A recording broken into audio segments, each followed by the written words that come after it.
আর এই দুপুরের পর থেকে মানে হঠাৎ করে পুরো কালো মেঘে মেঘাচ্ছন্ন হয়ে গেছে আকাশ একদম। আর কি বলবো, তোমরা দেখেই বুঝতে পারছো কতটা মেঘ হয়েছে। আর প্রচুর জোর হাওয়া ছেড়েছে, এই সবেমাত্র ছাড়লো, এই মিনিটও হয়নি, ওই 1-2 মিনিট হয়েছে আর কি। এর মধ্যেই কিন্তু হাওয়া চালাচ্ছে, তার মানে গরম যে ভাবটা ছিল সেটা কিন্তু সব কেটে যাচ্ছে। এবার তেড়ে বৃষ্টি আসবে। আর এখানে তোমাদের বৌদি দেখো চাল আর পটল নিয়ে বসে আছে কেন? আজকে বানাবো পোলাও। এই বর্ষার দিনে পোলাওটা কেমন লাগবে বলো তো খেতে? উফ, মজাই মজা, খালি জমে যাবে।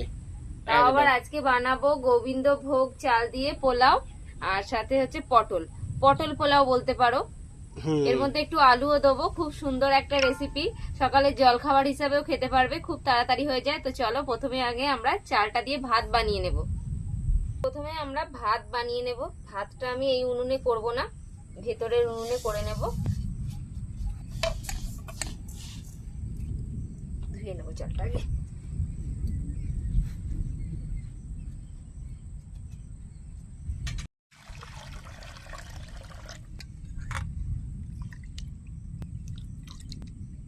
গোবিন্দভোগ চালের খুব সুন্দর একটা গন্ধ বেরিয়েছে। আসল গোবিন্দভোগ চাল 200 টাকা কিলো। একটা হয় 100 টাকা কিলো, একটা 200 টাকা।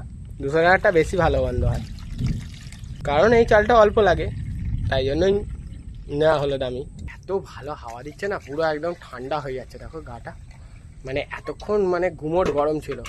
হ্যাঁ জানি বর্ষাকাল পড়ে গেছে, কিন্তু তাও একটা গরম ভাব প্রচুর রোদ থাকলে হয়। এটা দেখাই, দেখো পাঁচ বাগানটা পুরো একদম, মানে কদিনে বৃষ্টিতে জল জমেছিল, এখন শুকনো ঠনঠন হয়ে গেছে। তার মানে ভাবো কতটা মানে রোদ ছিল। আর এখানে দেখো আমাদের মাঠের ধারটা দেখো, এই পাশটা থেকে পুরো আমি দেখাতে পারবো, কারণ এই দিকটা হয়ে গেছে আমাদের পাট বন, মানে পাট খেতে পুরো একদম। ও পাশটা পুরো ভিউটা পুরো একদম দেখা যাবে না, পুরো এখন গার্ড আছে যতক্ষণ না পাট কাটা হবে।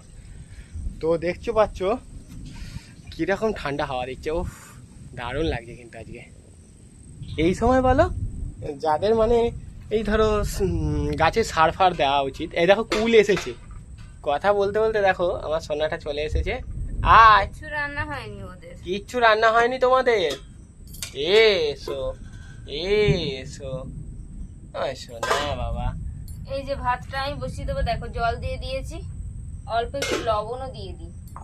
যেহেতু এটা পোলাও হবে, লবণটা দিয়ে দিলেই কি হবে, ভাতের মধ্যে লবণটা ঢুকে যাবে, তখন আর বেশি করে আমাকে লবণ দেওয়ার প্রয়োজন লাগবে না। ঠিক তাই, লবণ দিয়ে দিলাম। এবার আমি ভিতরে এটাকে ভাত করে নেব। ওই ইলেকট্রিকে করে নিক। দেখো পোলাওয়ের জন্য আলু পটল এরকম ভাবে কেটে নিয়েছি গোল গোল করে। ও, পটল কিন্তু গোল গোল করেই কাটতে হবে। এই পটল পোলাও কিন্তু আমি প্রথম খাচ্ছি, আর ভালো লেগেছে করছে, যা আমাদেরও খাওয়া হলো আর তোমাদের সাথে শেয়ার করাও হলো। আমরা আমাদের মতন করে বানিয়ে নিই, আমাদের হাতের কাছে যা আছে। দেখলেই তোমাদের সাথে শেয়ার করি, দেখো আমার ভালো লাগবে সেরকম ধরনের। দেখো নিজেদের মতন করে বানাই যা আছে হাতের কাছে। দেখো আমাদের গোবিন্দভোগ চালের ভাত তৈরি হয়ে গেছে। ফ্যানটা এবার ঝরিয়ে নেব। পটল আলুগুলো দেখো গোল গোল করে সুন্দর সুন্দর করে কেটে নিয়েছি। এবার এগুলোকে ভাজতে হবে একটু। কড়াতে দিয়ে দেবো সর্ষের তেল।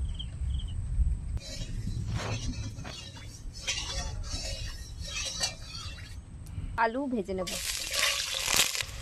আলু দিয়ে দেব। আলুগুলো প্রথমে ভেজে নেব।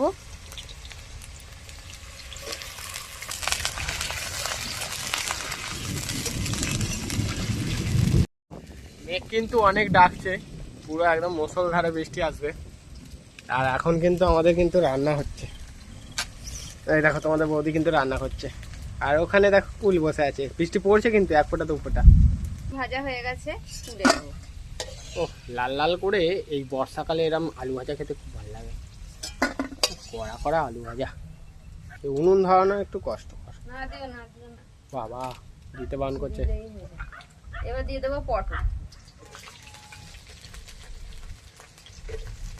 লবণ দিয়ে দিলাম, একটু একটু হলুদ গুঁড়ো দিয়ে দিলাম।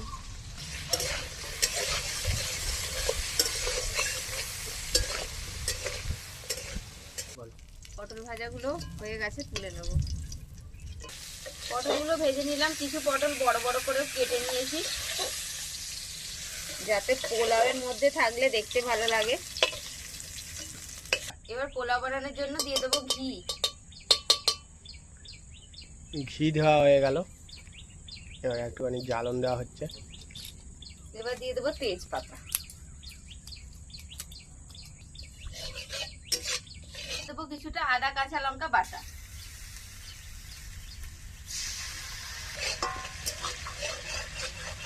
ভেজে রাখা পটল আলু দিয়ে দেবো এর মধ্যে। নাড়াচাড়া করে পটল আলুটা এর সাথে একটুখানি ভেজে নেব। এবার দিয়ে দেবো গোবিন্দভোগ চালের ভাতটা। এবার ভাতটা এর সঙ্গে একটু ভাজা ভাজা করবো। কেমন হচ্ছে পোলাও? পটল খুবই পোলাও সুন্দর, খুবই সুন্দর। তো বন্ধুরা, আমাদের কিন্তু পটল পোলাও হচ্ছে আজকে। আজকের রেসিপি পুরো একদম জমজমাটি। মেঘলা ওয়েদারে পটল পোলাও আজকের রেসিপি। আর এটা কিন্তু খুবই সহজ। এটা কিন্তু ঘরে তোমরা যখনই মতন খিদে পাবে, আর খুব তাড়াতাড়িও বানানো যাবে, তোমরা বানিয়ে নিতে পারো। পোলাও একটু মিষ্টি মিষ্টি হয়, এর মধ্যে একটু চিনি দিয়ে দিলাম। চিনি দিয়ে এবার একটু ভাজতে থাকবো ভালো করে, সুন্দর করে ভেজে নেব। এই বৃষ্টির দিনে কিন্তু এই পোলাও খেতে হেভি লাগবে, হেভি। এরকম গরম গরম খেতে হবে। আর এরকম বাইরের ওয়েদারটা দেখতে হবে। এই যে আমাদের বাইরের ওয়েদারটা এরকম অনুভব করতে হবে। মেঘলা টিপটিপে একটা ওয়েদার। চারিদিকে আমাদের পলিথিন ঢাকা আছে, মানে এগুলো হচ্ছে জ্বালন। যদি ভিজে যায়, ও আমাকে দেবে, দাও, আমাকে দিচ্ছে। পটল দিই, আবার পটল। নুনটা আর মিষ্টিটা আর বলো। নুন মিষ্টি দেখে বলতে হবে। এই যে একটুখানি পোলাওয়ের চালটা নিয়েছি, তাও কি সুন্দর হয়েছে, ছোট ছোট চাল। ঠিকই আছে, পুরো ঠাকুর ভোগের মতো লাগে। কিন্তু এটা কি এরকমই জিনিসটা? শেষে আর একটু ঘি দিয়ে দিলাম। ঘিতেই মজবে। দেখো, আমাদের কিন্তু পটল পোলাও কিন্তু রেডি হয়ে গেল। আমরা অনেকেই কাজু কিশমিশ দিলেও ভালো হতো, বাড়িতে ছিল না বলে দেয়া হলো না। তোমরা দেবে, দিয়ে দেবে, একদম হেভি রেসিপি হয়ে যাবে, জমজমাটি। দেখো আমাদের ঝরঝরে পটল পোলাও কিন্তু রেডি। ঘিয়ের গন্ধ আর গোবিন্দভোগ চালের এত গন্ধ বেরিয়েছে যে আমি এখানে বাটি নিয়েই দাঁড়িয়ে আছি। আমাকে দিয়ে দাও তো বাবা। এই তো তোমাকে দিয়ে দিচ্ছি। একদম। ওহো, এত গরম গরম, আর খেতেও হেভি হবে। ও, পটলগুলো একদম দেখা যাচ্ছে, পুরো বোঝা যাচ্ছে যে পটল রাইস হয়েছে। আলু দেখো বন্ধুরা, আমরা কিন্তু পটল পোলাও পেয়ে গেছি। আর এখানে দেখো আলুগুলো কি সফট হয়েছে, এরকম ভেঙে নেওয়া যাচ্ছে। ঠিক আছে, আলু মানে বিরিয়ানিতে যেমন থাকে, পোলাওতে এইভাবে দেয়। ঠিক আছে, এটা হচ্ছে আলাদা। আর এখানে দেখো, এই দেখো পটল। একটু পটল দিয়ে পোলাওটা খেয়ে দেখি আগে।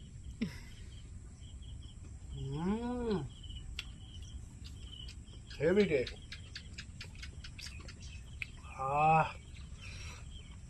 এত সুন্দর, মনে হয় ঠাকুরের ভোগ ভোগ। হেভি গন্ধ হয়েছে, শুধু ঘি আর গোবিন্দভোগ চালের গন্ধ। যারা পায়েস ফায়েস খাও তারা জানে, আমরা বাড়িতে এতে তোমরা কুমড়ো টুমড়োও দিতে পারো। আবার এটা যদি সেদ্ধ চাল দিয়ে করা হয় তাহলেও কিন্তু ভালোই লাগবে খেতে, কিন্তু গোবিন্দভোগ চাল দিয়ে একটা আলাদা টেস্ট লাগে, সেটা একটা গন্ধটাই তো আলাদা। এত সুন্দর, এত টেস্টি। এই যে পটল নিয়ে নিয়েছি, আর দেখো চালগুলো দেখো কেমন পিঁপড়ের ঠ্যাঙের মতন চাল, একদম সরু সরু পিঁপড়ে টাইপের চাল। এটা মানে একদম খুঁদি খুঁদি চাল। গোবিন্দভোগ চালকে সিদ্ধ করলে বুঝবে, একদম খুঁদে খুঁদে সরু সরু। তো বাড়ে না, আর এত টেস্ট হয় এই চালের ভাত খেতে হেভি লাগে। তো তোমরা ভিডিও কেমন লেগেছে কমেন্ট করবে তো অবশ্যই। আর কারা পোলাও ভালোবাসো, বা যদি বলো এইরকম ধরনের জিনিস দিয়ে বিরিয়ানি বানাতে, আমরা বানিয়ে দেখাবো। এরকম ঠাকুর ঠাকুর ব্যাপার একটা।